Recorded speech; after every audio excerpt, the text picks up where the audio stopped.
Je lui dis voilà, toi, quand tu vas voir un consultant, c'est quoi ton critère? Il me dit bah moi, j'aime voir des consultants qui savent de quoi ils parlent.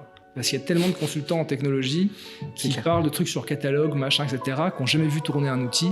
Voilà, je veux comprendre, je veux qu'il ait une vraie connaissance de son sujet. Et là, je me suis dit, ok, donc ça veut dire qu'il faut que moi, je devienne expert des legal tech sur le marché. J'ai eu la chance que quand je me suis lancé dans mon contenu, ça a marché tout de suite. Ce que Squeezie l'a dit dans son documentaire. Durant le Covid, ça marchait bien. Moi, c'est dans le Covid que j'ai eu un vrai jump. Bah, t'avais le temps. Par rapport, j'avais le temps, mais surtout les gens étaient derrière leur ordi. Donc ils avaient vraiment ils avaient envie de consommer du contenu. Et là, j'en faisais 3 par semaine. Enfin, 2 par semaine, 2-3 par semaine. J'ai un contenu niche, c'est clair. Un petit peu comme toi aussi. Podcast, moi, il y a des gens qui regardent le nombre d'abonnés de la chaîne et qui disent mais qu'est-ce que tu fais là? Je fais mais en fait, vous comprenez pas qu'il y a personne sur ce sujet. Et c'est qualitatif en fait, c'est-à-dire que moi, c'est pas le but. Nous, on a une approche qui est plus des abonnés qualitatifs que quantitatifs. T'as beaucoup de gens qui viennent te voir et qui disent ah mais nous, ça nous fait trop peur. On va se faire remplacer par des robots. Qu'est-ce que tu réponds à ça? Moi, je leur dis saut 2018. Saut 2018.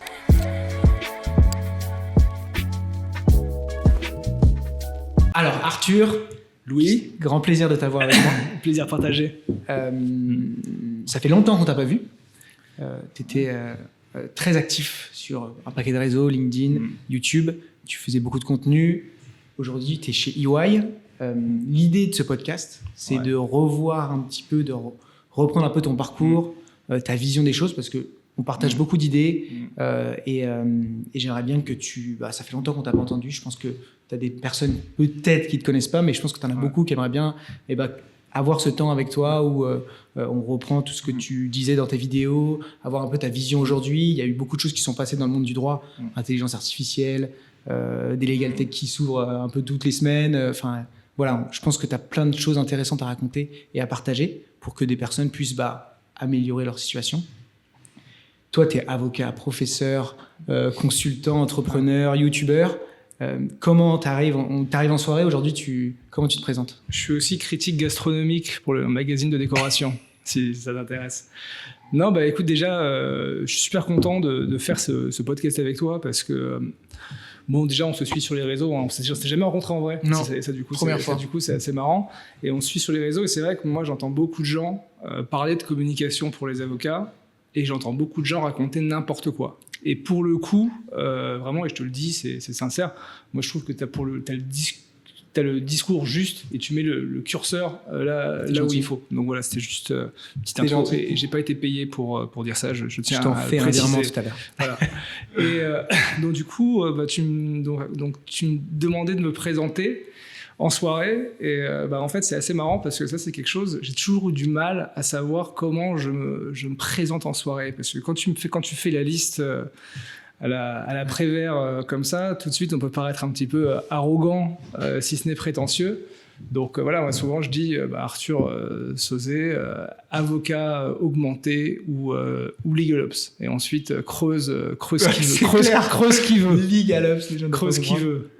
Ok. Voilà. Et concrètement, si tu te présentes dans un truc un petit peu plus pro, si on te demande un petit peu, un peu une chronologie de parcours, je te laisse... pour ceux qui ne te connaissent pas. De manière un petit peu plus pro, donc moi on va dire que je fais du Legal Ops, donc Legal Operations, et en fait ça concerne, si on doit résumer, l'accompagnement à la transformation des organisations juridiques, particulièrement des directions juridiques. Et donc concrètement, c'est tout ce qui n'est pas juridique dans la direction juridique. Parce que je dis souvent, en fait, la direction juridique, c'est quoi? C'est une forme d'entreprise dans l'entreprise. C'est-à-dire avec... c'est une organisation qui développe un produit, qui a du contenu juridique à forte valeur ajoutée, qui doit faire du marketing pour que les clients internes viennent les voir et donc sécuriser les activités. Ils gèrent un budget, il y a des partenaires, il y a des sponsors, il y a plein de choses. Et donc, c'est une forme d'organisation à part entière. Et donc, forcément, en tant qu'organisation, c'est pas juste... Toi, tu as une boîte, tu fais des sites web, c'est pas juste du produit, c'est aussi plein d'autres choses. Et donc, du coup, moi, j'aide les directions juridiques à travailler ces autres sujets. Ça peut être tout ce qui est effectivement technologie, donc comment sélectionner un outil, comment aussi aider à déployer des outils en matière de contract management, en matière de corporate, de litige ou autre, mais aussi tout ce qui est communication des directions juridiques. Donc là, j'avais fait un petit switch notamment des avocats vers les directions juridiques, tout ce qui est suivi des KPIs, tout ce qui est IA aussi, tout à l'heure tu en parlais, en ce moment il y a des vrais chantiers sur l'IA générative et donc on bosse sur des sujets très concrets en matière d'IA en ce moment. Donc voilà, concrètement, tous ces sujets qui ne concernent pas, en fait, sur le principe, le cœur de métier du juriste, mais qui en fait vont concourir à la performance de la direction juridique et donc in fine de la sécurisation des activités juridiques. Ok, et donc pour donner un peu un exemple, concrètement je suis une direction juridique aujourd'hui, quelle problématique de base je me dis, il faut que j'appelle Arthur Sauzet, il va m'aider sur cet aspect-là? En fait souvent, ils viennent me voir pour un problème qui n'est pas le vrai problème. C'est un peu comme les médecins finalement, c'est-à-dire le docteur, ils vont dire j'ai une gastro. Et en fait, non, tu vas dire, ok, t'as mal au ventre, mais voilà, en fait, ce que t'as, etc. Enfin, je sais pas pourquoi je dis gastro, c'est mauvais exemple. En ce moment, c'est pas la très merde. glam, mais j'ai pas la gastro, je précise. Et donc, en fait, voilà, souvent, ils viennent te voir parce que soit ils sont sous l'eau, il y a une nouvelle activité qui arrive, une nouvelle réglementation en ce moment avec la RSE, ils n'arrivent pas à gérer à la fois le flux quotidien et l'incorporation des activités, soit ils ont racheté une boîte et il faut intégrer la nouvelle équipe, ou soit sinon, de manière très, très concrète, là, j'ai eu le cas dans une boîte, discours de fin d'année du directeur général qui remercie tout le monde pour leurs activités. Voilà, merci la finance d'avoir fait ça pour ce projet, merci l'IT, etc. Et après, ils passent au slide des juristes, ils disent non, les juristes, ça sert à rien, on passe à autre chose. Et donc là, en fait, on part d'un moment de frustration, et là, ils disent, ok, peut-être qu'il y a un souci. Il y a un problème. Donc là, du coup, on discute avec eux, voilà.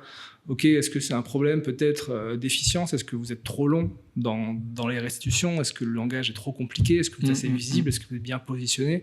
Et en fait, on va travailler soit sur de l'intégration de technologie, soit sur un plan de com, soit sur un meilleur suivi des KPIs, réussir à poser des balises en fait pour identifier des indicateurs et pour les faire valoir à la direction générale. Donc voilà, on vient de voir pour tout un tas de situations qui sont issues vraiment de la pure, parfois frustration de la vie quotidienne, ou volonté d'être meilleur. Par exemple, je travaille avec une direction juridique en ce moment, pour le coup, elle est extrêmement performante, et elle dit, voilà, nous, ce qu'on veut, c'est sublimer ce qu'on fait. Okay. Et donc, voilà, c'est faire et faire savoir. Et qu'est-ce que vous faites? Vous mettez en place des process de legal design, ce genre de choses? Ouais, là, pour le coup, c'est très indicateur de performance. C'est-à-dire qu'on essaie de faire en sorte qu'on juge qu'il soit bon, non pas au doigt mouillé, mais avec de la donnée structurée. Ok. Voilà. C'est intéressant. Ouais. Et en plus, c'est vrai que moi, à titre perso, quand je me dis dans une boîte direction juridique, je me dis pas que ça va être le département qui va me faire exploser ma boîte. Est-ce que ça arrive que tu as des directions juridiques qui soit sauvent des boîtes, soit les rendent hyper performantes, que ce soit grâce à leur travail avec leurs commerciaux ou ce genre de choses? J'imagine que des fois, un commercial arrive toujours sur la même problématique, la direction juridique a je prends quelque chose de légal, on vient toujours me chercher sur les RGPD, je sais pas quoi. Je contacte la direction juridique, hyper performante, elle fait un espèce de doc hyper quali que le commercial va pouvoir envoyer à quelqu'un. C'est le genre de choses qui arrivent. Ouais, effectivement, dans la matière de contrat, par exemple, très clairement, en mettant des bons process CLM, on peut aller beaucoup plus vite et être performant, ça c'est assez évident. Et après, il y a aussi, je vois, la direction juridique peut gagner de l'argent, peut rapporter de l'argent à la boîte. Et ça, c'est quelque chose qu'il faut voir. Là, j'ai le souvenir d'une direction juridique avec qui je bosse, qui, en fait, on s'est rendu compte que la direction juridique s'est rendu compte, parce que c'est pas moi, pour le coup c'est les juristes, qu'en fait il y avait un litige en matière assurantielle qui n'était jamais actionné. Techniquement je suis pas capable de l'expliquer, mais globalement c'est l'idée. Et en fait ils ont commencé à se dire ok, en fait là on a des droits qu'on ne fait pas valoir auprès de certains clients, etc., prestataires. Et en fait ils ont commencé à trouver cette petite faille juridique, actionner le litige, et ça rapporte des centaines de milliers d'euros par an à l'entreprise. Donc en fait, la direction juridique a trouvé un nouveau modèle économique qui fait gagner de l'argent à la boîte. Et donc ça, c'est de l'argent qui était perdu avant par l'entreprise, qui ne savait pas qu'elle pouvait le récupérer. La direction juridique a fait un petit peu le bilan, a dit ok, là-dessus, il y a un truc à faire. Et donc du coup, derrière, on a vachement travaillé sur comment monitorer ce que tu fais gagner in fine à la boîte. Et c'est super intéressant. Et là, on voit vraiment le juriste créateur de valeur. On n'est plus de l'ordre du juriste pompier. On est de l'ordre du juriste qui fait ce que se plaignent beaucoup d'ailleurs les juristes. Qui fait du business. Ouais, c'est clair. Ouais. Et puis du coup, D'où l'importance d'avoir une communication hyper fluide entre chaque département pour que, si tu n'as absolument aucune conscience de comment ça se passe dans le business en général, tu peux absolument pas proposer des solutions et trouver ce genre d'opportunités. Ouais. Ok, hyper intéressant. Je reviens un peu en arrière parce qu'on est allé très vite sur ce que tu fais actuellement, qui est hyper intéressant et je pense que ça permettra à certains peut-être de venir te chercher là-dessus. Avant ça, alors je pense que beaucoup de gens te connaissent via YouTube et via les réseaux sociaux.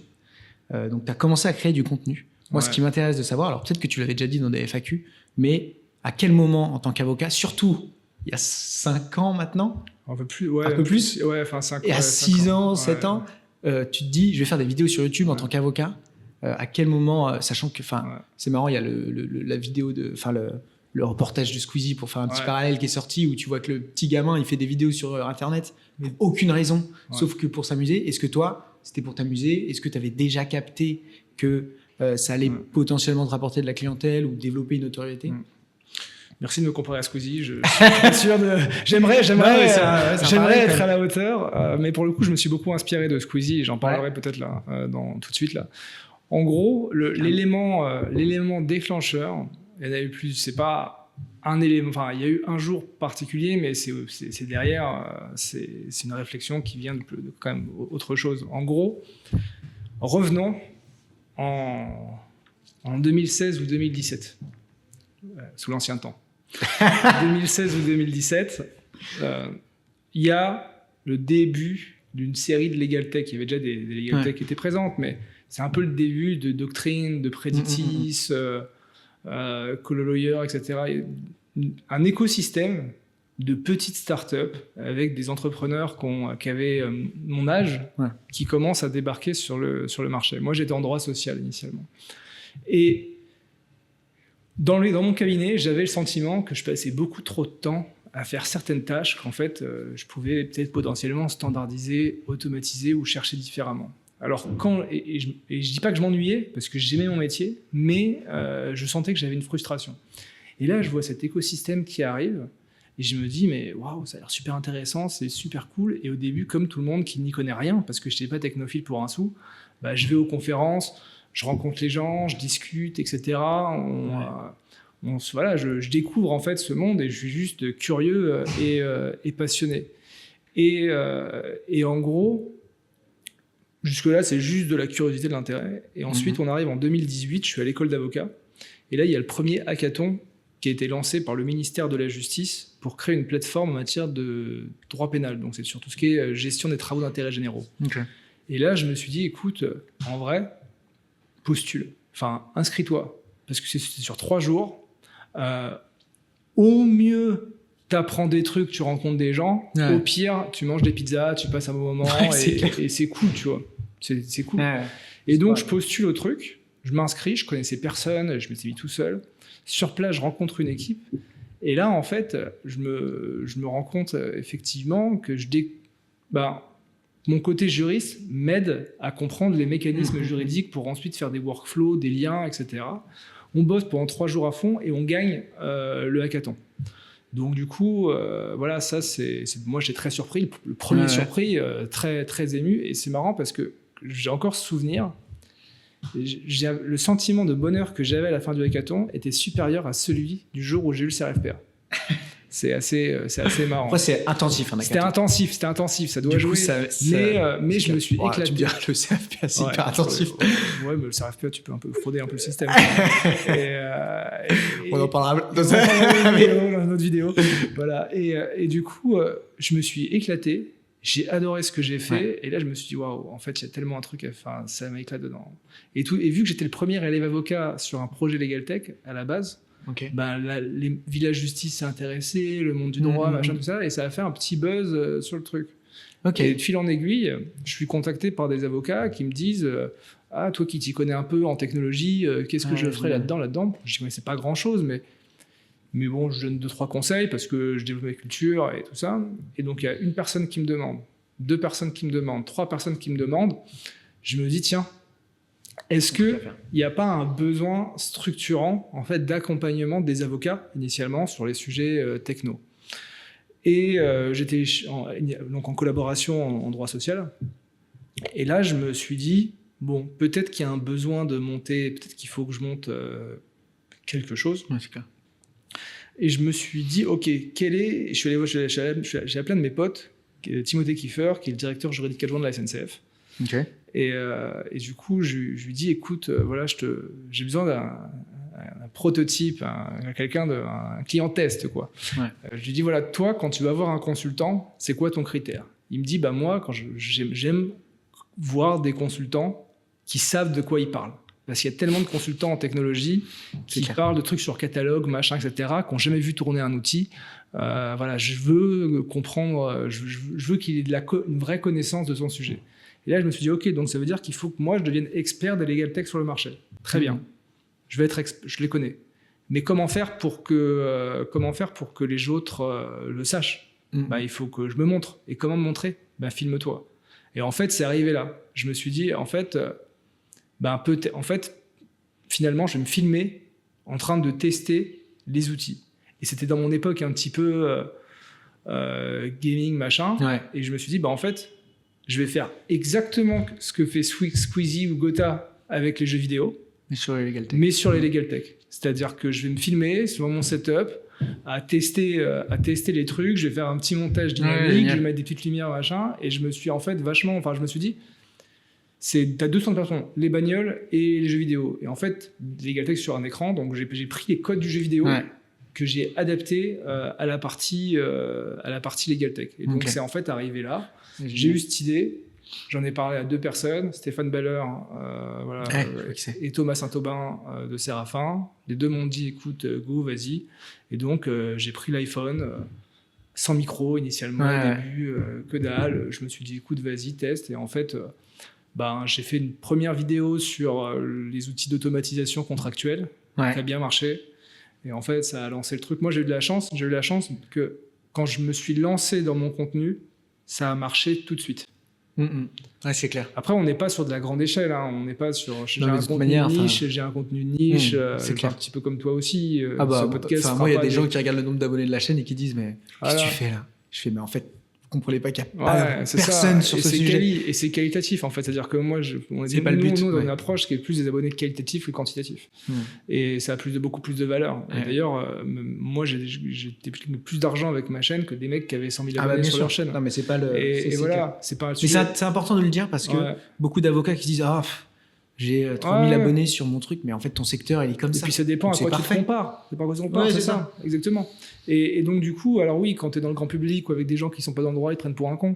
Mais en fait, derrière, toi, ce qu'il faut, c'est que tu saches que tu connais la valeur de ton audience. Ouais, c'est clair. Et donc, moi, la vidéo a marché direct. Et donc, du coup, ça m'a incité à en faire d'autres. Et on t'a contacté direct après tes premières vidéos pour bosser sur des trucs. Direct. Enfin, là, tu parles des vidéos ou des missions, tu vois, des missions grâce aux vidéos. Ouais, parce que du coup, je m'étais installé à mon compte en même temps. Ok. Et en gros, on m'a contacté direct après. J'ai retrouvé les factures que j'envoyais. Je me prostituais. Clairement. Je pensais tout le monde ça. Ma première mission, je me dis comment j'ai fait pour facturer ça. J'avais pas de loyer ou quoi, mais si, j'avais un loyer. Mais oui, du coup, j'ai commencé comme tout le monde en fait. J'ai commencé par des petites missions qui n'étaient pas forcément hyper rémunérateurs. Puis je pense que c'est difficile au tout début dans ce secteur-là. C'est ça. Déjà pour toi de savoir le coût que ça, et puis même pour les gens de savoir combien ça coûte. Si t'es le premier à faire ce genre de choses. Et puis il faut se faire connaître, il faut avoir des références, tout ça. Et puis les références appellent les références et appellent le monter en gamme. J'ai commencé par des petites missions, mais en fait il y a eu 2 workstreams équivalents, c'est-à-dire que j'ai commencé à avoir des missions et j'ai commencé à gagner de l'argent avec le contenu YouTube aussi. Ok. Et en fait, ça s'équilibrait. Tu gagnais grâce aux publicités? Aux sponsors. Ok. Ah oui, c'est vrai. Parce que pour expliquer, il y a 3 manières de gagner de l'argent sur YouTube, on va dire. Tu as la monétisation YouTube, qui est payée par Google, où là, en gros, il faut avoir, je crois, 1000 heures de vues, et 2000 heures de vues, et je sais plus combien, 1000 abonnés, 2000 heures de vues et 1000 abonnés sur les 12 derniers mois. Et tu gagnes un demi-centime la vue, donc c'est pas énorme. Après, tu as l'affiliation, où là, tu touches un pourcentage d'un produit que tu mets en avant. C'est bien quand c'est des produits grand public, mass market, tout ça. Et après, tu as le sponsoring, où là, tu es payé des forfaits, peu importe le montant du truc. Et moi, du coup, c'était les éditeurs qui me payaient. Les legal tech qui me payaient pour passer. Et ce qui est marrant, c'est que la première fois, en fait, assez rapidement, on m'a proposé de l'argent. Et en fait, moi, au début, je savais pas que j'avais le droit. C'est-à-dire que les éditeurs, la légalité qui est mort, du coup, tu veux combien? Et là, je me dis, ah bon, vous allez me payer? Tu vois, vraiment, le mec hyper naïf, je dis ok, tu vois. Et en fait, à chaque vidéo, j'augmentais mon prix. Donc déjà, t'as pas dit non. Donc c'est pas mal. Non, j'ai pas dit oh non, c'est bon. J'ai pas dit non. Ça fait plaisir. Non. Et après, vraiment, j'avais un modèle qui était assez industrialisé en termes de process. J'avais une monteuse, j'avais. Ah ouais. Ouais. Je commençais. Non. Enfin, au bout pendant 1 an, j'étais tout seul. Et après, j'avais vraiment une petite équipe, monteuse vlog, monteuse test legal tech. Ça commençait, enfin, j'avais une approche qui commençait à être un petit peu professionnelle. Mais oui, la vidéo m'a vachement aidé. D'une part, à me faire connaître, à me faire identifier sur le marché. Parce que j'avais peut-être un ton qui était un peu différent. Ouais. Mais c'est bien, moi, dans un sens, je trouve. Qui était un peu différent, ouais. Je pense qu'il fallait. Je me dis, la legal tech, c'est un sujet qui est cool. C'est un sujet cool. C'est un sujet jeune, moderne. Tu dis ça à des gens, ils disent, c'est relou. Et je me voyais pas parler de ça en costume derrière l'armoire de Napoléon. Je me suis dit, ça renverrait un signal qui serait pas cohérent avec le propos. Donc du coup, je me suis essayé. En plus, c'est un sujet cool, mais que personne ne comprend rien. Donc moi, ma ligne éditoriale, c'était de dire plaire et instruire, comme dit La Fontaine.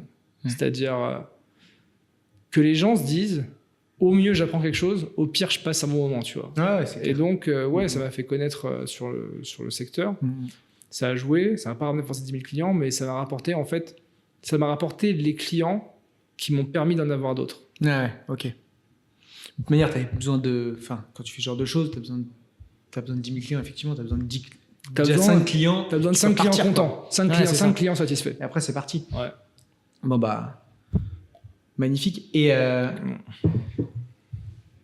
donc, au fur et à mesure, du coup, j'imagine que tu baissais un peu ta quantité de contenu ou justement, tu te fixais, même si ça marche, parce que, alors, pour faire un parallèle avec les avocats, j'ai remarqué que souvent, non, là, en ce moment, on n'a pas le temps. On fait plus de marketing parce que trop de clients, c'est bon. Alors qu'en fait, moi, ce que je dis toujours, c'est là, vous êtes en haut de la vague, ça cartonne. Vous avez plein de clients. Vous allez arrêter les actions développement et en fait, ça prend les actions de développement. Elles prennent. On a vu votre contenu, on vous a identifié, on a envie de prendre contact avec vous.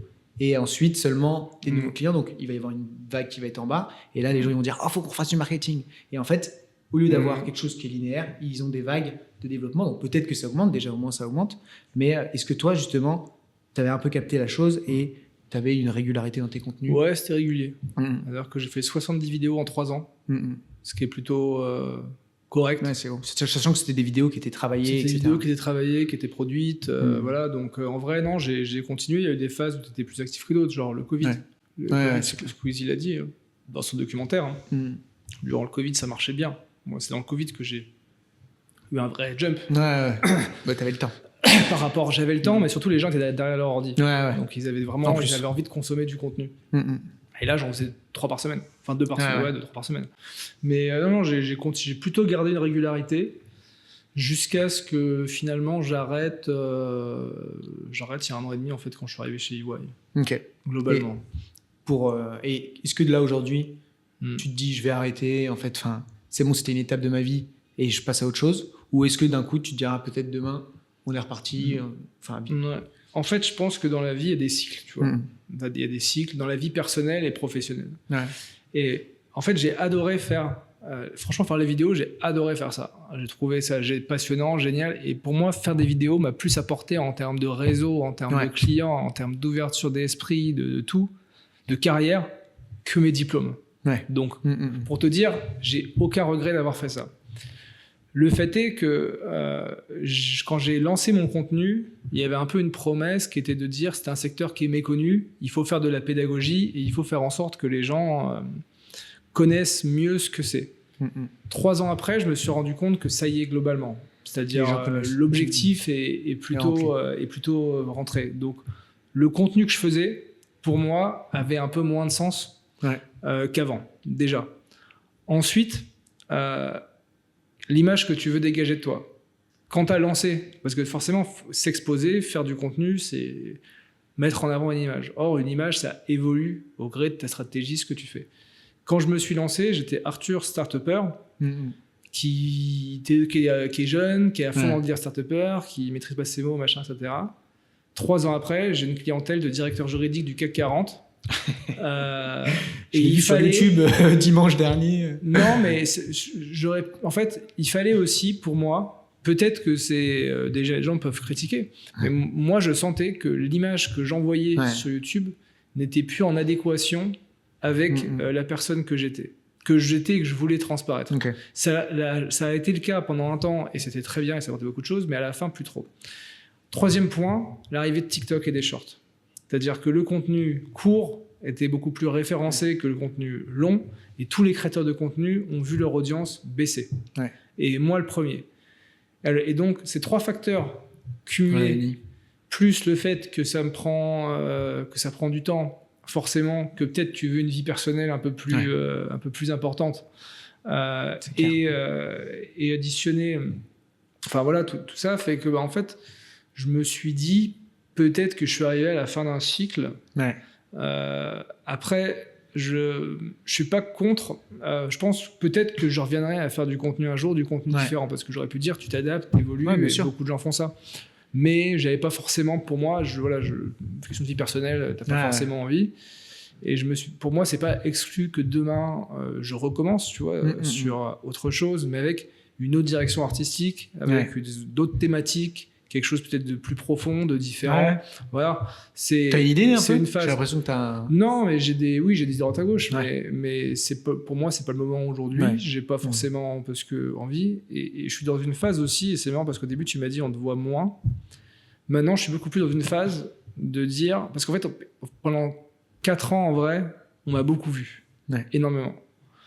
Et maintenant, je préfère être en mode... paroles plus rares, mais plus deep. C'est-à-dire que tu parles moins souvent, mais quand tu parles, c'est impactant. On t'écoute. C'est clair. Et donc là, c'est beaucoup plus ça ma stratégie, parce qu'en vrai, j'ai pas de. Peut-être ça fait prétentieux. Non, mais je pense que c'est une très bonne stratégie. J'ai pas de. J'ai rien à prouver, tu vois. Je vais pas chercher à prouver que je connais les réseaux, machin, truc, tu publies truc. Enfin, limite, je me dis, fais moins, mais plus quali. Et maintenant, dans toute ma vie professionnelle et tout ça, j'essaie plus d'être dans cette approche de, voilà, c'est un peu ce minimaliste qualitatif. Ouais, mais c'est d'ailleurs souvent ce qui perdure. Ouais. Quand tu vois un peu la suite d'un créateur de contenu en règle générale, c'est il balance à fond. Moi, je suis le premier à balancer à fond tous les jours sur LinkedIn, tous les jours partout. YouTube à fond. Et puis j'espère qu'un jour, effectivement, en fait, au bout d'un moment aussi, tu as envie de faire toujours mieux. Et donc, faire mieux, changer de la caméra, c'est sympa, mais quand tu veux avoir le fond de ce que tu racontes, qui est beaucoup plus travaillé, il y a forcément un travail beaucoup plus important. Et ne pas perdre de vue ton objectif, c'est ça aussi. C'est-à-dire qu'en fait, et ça, c'est le problème de beaucoup de gens qui créent du contenu. Je pense que toi aussi, enfin, j'en ai pas parlé, mais je pense toi aussi, mais je connais beaucoup, c'est de confondre la finalité et le moyen. Ouais. Et ça, c'est un truc, parce qu'en fait, au début, tu lances du contenu parce que c'est un moyen d'autre chose. C'est un moyen d'acquérir de la clientèle, c'est un moyen de te développer, c'est un moyen de faire du réseau, c'est un moyen d'être visible sur le marché, de plein de choses. Ouais. Et en fait, très vite, et surtout quand ça marche, parce que quand ça marche pas, au pire, tu t'en fous, mais quand ça marche, tu peux très vite, d'une part, te faire un peu griser, ce sentiment de putain, je suis une star, trop bien, etc. J'en suis loin. Ça marche, je commence à être invité, tac, tu vois. Et là, tu vas avoir envie peut-être de produire du contenu, de perdre de vue l'objectif, c'est clair. Et de produire du contenu pour produire du contenu. Et là, tu es dans une course un petit peu compliquée et malsaine. Et moi, j'étais vraiment à la fin, j'étais double personnalité. J'étais tiraillé entre t'abandonnes tout, tu deviens influenceur, et tu restes focus sur ton objectif. Au final, j'ai fait le choix, et il y a plein de gens qui ne comprennent pas, de dire, en fait, moi, si je me suis créé, c'est pour créer mon métier, Legal Ops, et vivre de ce que je voulais, je pousse le truc à fond. Là, j'ai une de mes amies, voilà, elle part dans l'autre direction, et beaucoup partent dans l'autre direction aussi. Mais c'est une question de choix, de ce que tu veux. Voilà, enfin, c'est pour ça, c'est garder toujours en tête à quoi ça te sert, tu vois. Carrément. Est-ce que tu crées du contenu, pourquoi ? Est-ce que c'est juste pour te faire plaisir ? Est-ce que c'est pour la fame ? Ou est-ce que c'est pour servir un objectif ? Et dans ces cas-là, recentre-toi sur l'objectif. Et c'est une bonne leçon, je pense. Enfin, leçon. En tout cas, c'est un bon apprentissage, je pense, pour ceux qui écoutent. Et qui, tu sais, il y a beaucoup d'avocats qui me disent j'ai même pas, j'ai envie de faire des vidéos. Mais pareil, toujours vous demander est-ce que vous avez quelque chose de vraiment intéressant à apporter et toujours, effectivement, garder en tête. Moi, j'avais tendance à un moment à créer un peu des contenus. Alors, ça se voit dans ma chaîne YouTube. En fait, je commençais à faire limite un peu je parlais de choses qui concernaient plutôt des trucs comme Anomia. Et on oubliait en fait que des gens qui me demandaient tu fais du coaching? Non, je fais pas de coaching, je fais des sites internet. Et les gens, ils l'oubliaient au fur et à mesure, alors même qu'en fait, j'étais juste en train de produire des choses que je connaissais, parce que j'ai vécu dans cet écosystème-là, etc. Et donc, toujours se rappeler pourquoi chaque contenu, comment je le fais, qu'est-ce que les gens doivent comprendre Alors, des fois, ils comprennent l'inverse, mais c'est pas grave. La règle de base, quand tu veux créer du contenu en tant qu'avocat ou d'autres, c'est quel est ton objectif, quelle est ta cible. Une fois que tu as compris ça, tu choisis le format que tu veux. Une fois que tu as ça, le format s'impose par défaut et la façon dont tu vas jongler aussi. Mais ça, c'est la théorie. Mais l'humain, parfois, on peut tendance à avoir oublié le truc. C'est clair. Et ce qui est marrant, tu parlais des sites web, tu vois. Moi, à la base, je m'étais lancé à l'époque, quand je faisais du contenu. Mon idée de base, c'était vendre du conseil en transformation. Et en fait, il y a des avocats qui me contactaient pour leur communication à site web parce qu'ils m'ont dit, en fait, je préfère passer par toi, ou moins je sais que tu sais le faire parce que tu le fais pour toi, que par une agence ou j'en sais rien. Clair. Et en fait, j'ai été amené à rajouter la partie conseil en communication qui à un moment me rapportait plus que la partie conseil transfo. Parce que mais ça s'est imposé de fait en fait, mais parce que peut-être j'ai diversifié ou trop et c'était au final c'était positif parce que j'ai rajouté une corde, mais voilà, tu peux vite te laisser dépasser en fait par ce que tu fais, donc faut être parce qu'à la fin j'imagine plus t'en fais, moins tu te sens à l'aise avec toi. Alors peut-être que tu passes tellement d'heures que j'imagine que ça va, et puis c'était ton truc, finalement il y a aussi des petits, il y avait des liens. Mais j'ai fait du coaching, j'ai fait des sites web, j'ai fait la tech. Ok. Et du coup, je sais pas si tu as toujours un œil un petit peu sur ce qui se passe en matière de legal tech aujourd'hui. J'imagine que oui. Un petit peu. Est-ce que c'est mon quotidien. Ouais, j'imagine. Alors moi, je connais pas tant que ça. Je connais les gros parce que je les vois passer sur LinkedIn, je regarde les sites. Je suis toujours curieux. Tu dis ce site c'est de la merde, je vais vendre une prestation. Je vais vendre une prestation. Je fais pas de site pour la legal tech encore. En général, ils sont sympas. Pour ceux que je vois en tout cas. Souvent, en fait, ils reprennent les codes des startups. Moi, je pousse souvent les avocats à faire pareil. En vrai, c'est souvent tellement pensé client que on peut dupliquer de la même chose tout en gardant le côté avocat. Tu sais que moi, c'est quand j'ai accompagné les legal tech que j'ai trouvé les trames pour accompagner les avocats. C'est sûr. Mais moi, c'est ce que j'ai. Dès que je suis arrivé chez Anomia, je commençais déjà à produire un peu des contenus autour du site internet. Et c'est la première chose que je disais. Arrêtez de regarder les avocats, allez voir les Alan, les grosses boîtes. Et en fait, vous allez comprendre qu'ils sont centrés sur leurs clients. Et quand vous avez fini de scroller la page, en fait, vous avez envie de cliquer sur demander une démo. C'est un petit call to action. Et c'est souvent. Là, j'avais fait une liste des 50 plus beaux cabs en inspiration. Mais en fait, à la plupart du temps, quand j'ai un prospect qui nous contacte, je dis mais regardez ce site-là aussi, parce que vous allez voir, ça va commencer à rentrer, vous allez comprendre ce qu'on essaye de vous faire comprendre. Mais tant qu'ils ne l'ont pas compris eux-mêmes, de toute manière, on peut raconter tout ce qu'on veut. Ça n'avance pas. Et est-ce que tu as repéré quelques legal tech ou quelques innovations qui peuvent aider aussi bien plutôt des petits cabinets et aussi des gros cabs alors, peut-être pas faire de publicité, mais qu'est-ce qu'il faut aller regarder? Tu parles pour la com ou pour la production? Plutôt pour la production et pour plutôt pour le marketing com. En vrai, pour le marketing, mais là, en fait, je veux dire, ma réponse va jouer pour les deux. Mais en ce moment, ChatGPT, etc. Moi, je pense que, effectivement, pour la partie production, il y a plein de choses. En ce moment, on va sur des projets de ouf et il y a plein de choses à faire dessus. Mais sur la partie com, tu disais, avocat qui dit, j'ai pas le temps en ce moment. Tu peux industrialiser la création de contenu avec l'IA générative. Moi, tu sais, je donne des cours à l'EFB sur la création de contenu. Il faudrait que je te fasse venir d'ailleurs, ça pourrait être bien. Plaisir. Et en fait, j'ai un de mes groupes qui a créé une page TikTok sur le droit pendant les JO, Legal Olympics. Et en fait, la consigne que je leur ai donnée, c'est industrialiser le contenu avec l'IA. Donc en fait, ils prennent des articles. Ils vont chercher des articles qui sont free, tu vois, chez l'ami, chez machin, tout ça, sur un thème concret. Reformule le script, reformule l'article Pour le centrer autour des en JO. script, enfin un article sur les JO, un article sur les JO assez grand, reformule ou mixe 2 articles en un script qui va durer tant de temps en langage clair avec les top 5 des trucs de machin et vraiment un truc qui est un peu standardisé. Ça te sort ton script t'automatise avec un outil qui te met tes images et ta vidéo par-dessus. Tu rajoutes la musique, tout automatique et c'est fait direct. Et quel outil tu utilises pour automatiser?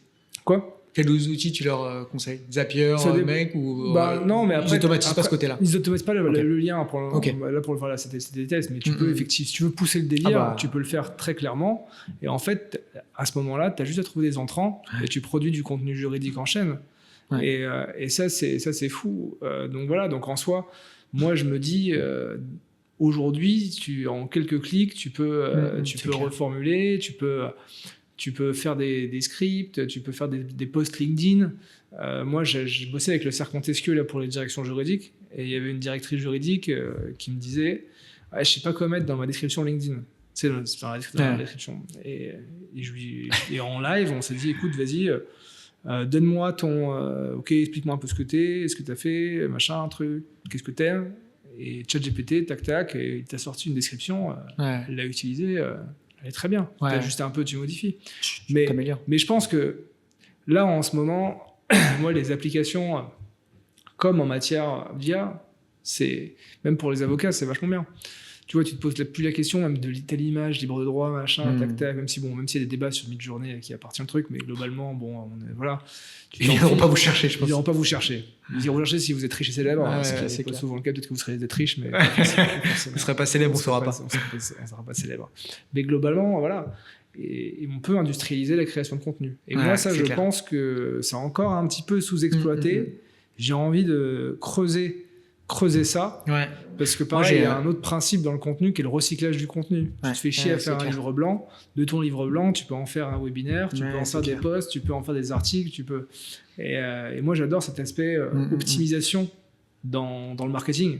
Et là, en ce moment, les technos actuels permettent quand même de faire beaucoup de choses. C'est clair.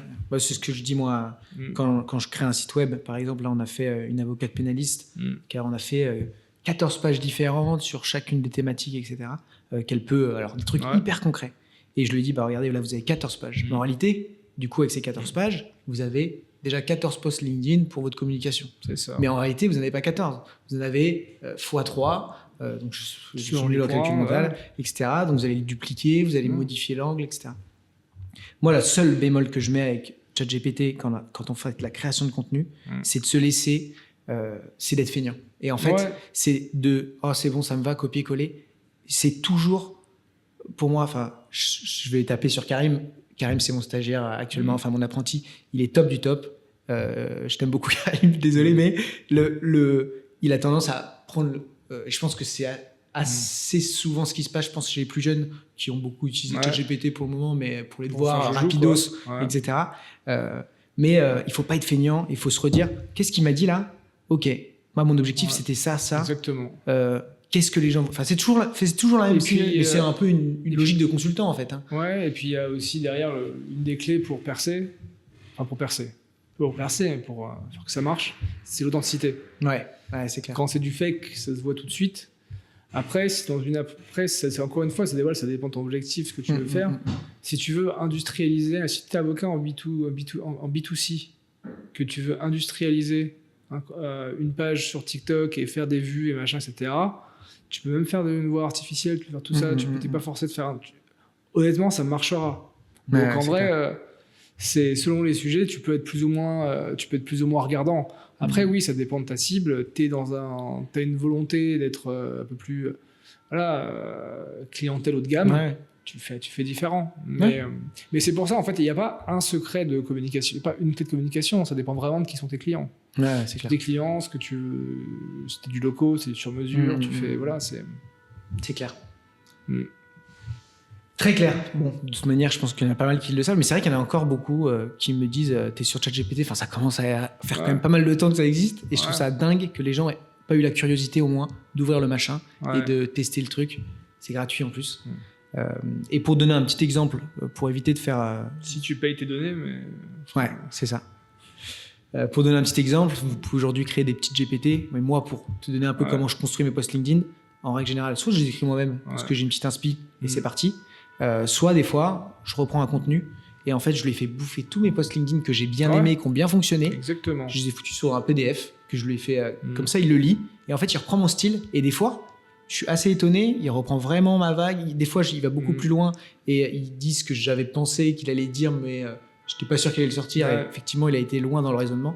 Et donc, si vous avez un style bien à vous, que vous avez compris, ou alors que vous aimez bien des styles de personnes, vous les prenez, vous mixez, vous dites ça va être ma patte. Exactement. Et après, derrière. Moi, je fais la même chose. Top. Qu'est-ce que je voulais raconter d'autre? Donc, ChatGPT, ça c'est bon. Je regarde une petite question. Vas-y. T'as de la chance. Est-ce que t'as beaucoup de gens justement? Alors, moi je pense que non, mais t'as beaucoup de gens qui viennent te voir et qui disent ah mais nous ça nous fait trop peur, on va se faire remplacer par des robots. Qu'est-ce que tu réponds à ça? Moi je leur dis saut 2018. Saut 2018. Et là on voit vraiment en ce moment, je sais pas si je vais faire des amis en disant ça, mais la différence entre le monde des avocats et le monde des directions juridiques. Ouais. Le monde des directions juridiques en ce moment, ils sont vraiment dans une phase de grosse progression dans ce domaine-là. Il y a des millions d'euros qui sont investis, c'est des gros projets, les équipes portent le truc, ils ont compris vraiment que c'est l'occasion de se rendre encore plus indispensable et d'avoir la main sur un certain nombre de process clés, etc. Et donc là, ils y vont. Les avocats, en ce moment, on est sur une phase de rétropédalage pour moi. Ouais. Vraiment. C'est-à-dire qu'il y a eu tout un... Si on doit faire un peu de l'archéologie et de l'histoire du café du commerce de cet écosystème, mais concrètement, au début, quand les premiers legal tech ou entrepreneurs ou consultants ont lancé leur activité, la cible, c'était les avocats. On va aider les avocats à mieux travailler, on va mettre des technologies pour que ce soit un peu plus efficient, pour être plus visible, etc. Et il y a eu beaucoup d'efforts qui ont été faits en termes de marketing par rapport aux avocats. Beaucoup de conférences gratuites, au CNB, dans les barreaux, beaucoup de choses, etc. Ouais. Et en fait, les avocats ne voulaient... Enfin, les ordres, mais pas que, ou les... Enfin, oui, on pourrait dire les ordres. C'est pas grave. On se fait... Il va se taper sur les doigts. Je vais encore voir trop le conseil de l'ordre. Mais en fait, était dans une approche qui était soit de s'approprier ce que tu as fait et de dire soit s'approprier ton truc pour ensuite couler le truc pour faire passer leurs choses, soit de se serrer de toi et à la fin te lâcher, qui fait que les avocats ont tous eu marre, enfin les entrepreneurs ont tous eu marre, du coup ils ont vrillé vers les directions juridiques, du coup plus personne parle aux avocats, donc le barreau et les avocats sont en roue libre complet, il y a des personnalités conservateurs qui sont arrivées à droite à gauche dans le territoire, qui freinent encore plus le truc. Et donc dommage. Là, pour moi, il y a une stratégie les avocats en ce moment, ils sont moins matures qu'ils n'étaient il y a quelques années. Ils foncent droit dans le mur, la tête la première, alors que les directions juridiques prennent une influence et une avance de malade. Donc, quand j'entends ce discours-là, on va être remplacé, etc., c'est pour moi beaucoup plus du côté avocat que du côté direction juridique et pareil et là en fait ça revient à se poser la question de qu'est-ce que c'est qu'un bon avocat en fait et une des conclusions qu'on a eues, c'est un bon avocat en fait c'est celui qui pose les bonnes questions et en ce sens avec l'IA par exemple, pour avoir un résultat qui est probant, faut poser les bonnes questions. Et pour moi, le grand remplacement n'est pas encore arrivé dans ce domaine, dans le domaine des avocats, et enfin dans le domaine des juristes. Et du coup, voilà, il va y avoir effectivement une mutation de comment on va travailler. Pour moi, l'avocat fera beaucoup plus de projets juridiques que de conseils juridiques quotidiens opérationnels. L'avocat fera plus de négociations, de relations clients qu'autre chose. Il y a plein de tâches qu'on ne fera plus. Moi, je le vois déjà chez EY et chez les avocats, sur la partie audit, etc. Il y a beaucoup de choses qui sont automatisées maintenant, avec nos outils d'IA, avec notre façon de... Enfin, il y a des nouvelles organisations qui mettent en place. On ne fait plus la même chose. qu'il y a quelques années. Donc, Est-ce voilà, que finalement, tu vas pas plus loin du coup? On Est-ce va, que tu on sens va que tu plus vas beaucoup loin, plus on loin? va plus loin, c'est plus rapide, on fait des tâches qui sont peut-être plus intéressantes aussi, parce que le travail de petites mains des stagiaires jusqu'à minuit, en fait, c'est fini. Ouais. Et c'est très bien.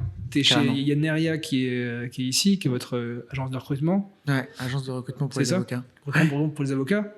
Je veux dire, elle constate, j'imagine, qu'il y a peut-être un changement de mentalité, de mindset, d'attente de la part de jeunes collaborateurs. Ouais, c'est clair. Voilà, on peut plus leur demander de faire ce qu'on faisait avant. Ouais. Et dans ce sens, il faut être la machine peut aider là-dedans. Et pour moi, on participe aussi à une amélioration des conditions de travail. Ouais, c'est clair. Donc tout ça, ça joue. Hein. Ouais.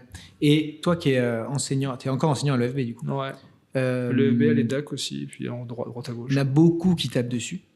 Moi, je connais pas du tout. J'ai pas du tout de retour. J'ai des retours mais qui datent parce que avec mes clients, mais souvent ils ont du bagage, donc ça fait longtemps. Et il y a tout qui se disent. Qu'est-ce que tu en penses toi aujourd'hui? Est-ce que du coup, si tu es présent, j'imagine qu'il y a quand même des trucs intéressants qui sont enseignés sur ces aspects-là. Ils ont quand même fait un pas en avant sur justement l'enseignement sur. Ouais. Bah, le EFB. En fait, il y a l'EFB et il y a les écoles d'avocats. C'est un peu différent. Enfin, oui, c'est vrai. C'est compliqué de dire la formation d'avocat, ça avance, ça dépend des écoles. Tu vois. Ouais, ok. À l'EFB, effectivement, Alexis Debord avait créé le lab il y a quand même quelques années. Ouais. Ça a été un premier pas en avant. Le lab a évolué avec Melik, avec Romain Hasbrook. Voilà, il y a eu des évolutions positives. Je sais que Clémentine Kleins, la directrice de l'EFB, pour le coup, elle est motivée, elle est engagée. Moi, elle va me faire intervenir sur l'IA générative, je crois que c'est en juin. Donc en soi, il y a des évolutions qui ne sont pas assez rapides, qui manquent parfois, je pense, de cohérence, parce que voilà, c'est l'EFB, malheureusement, c'est de la politique aussi. Hein. Ouais. C'est de la politique, il y a le Conseil de l'ordre qui est pas très loin, etc. Enfin, donc il y a un vrai besoin d'évolution structurelle de la formation de l'EFB qui passe par là, qui passe par là, voilà, qui passe par ce sujet-là. Mais dire qu'il n'y a rien, non. Il y a des choses qui sont pas assez bien faites, qui vont pas assez loin, mais il y a des choses. Et moi, tous les ans, j'ai des étudiants avec qui j'ai des très bonnes relations et qui font des choses de ouf.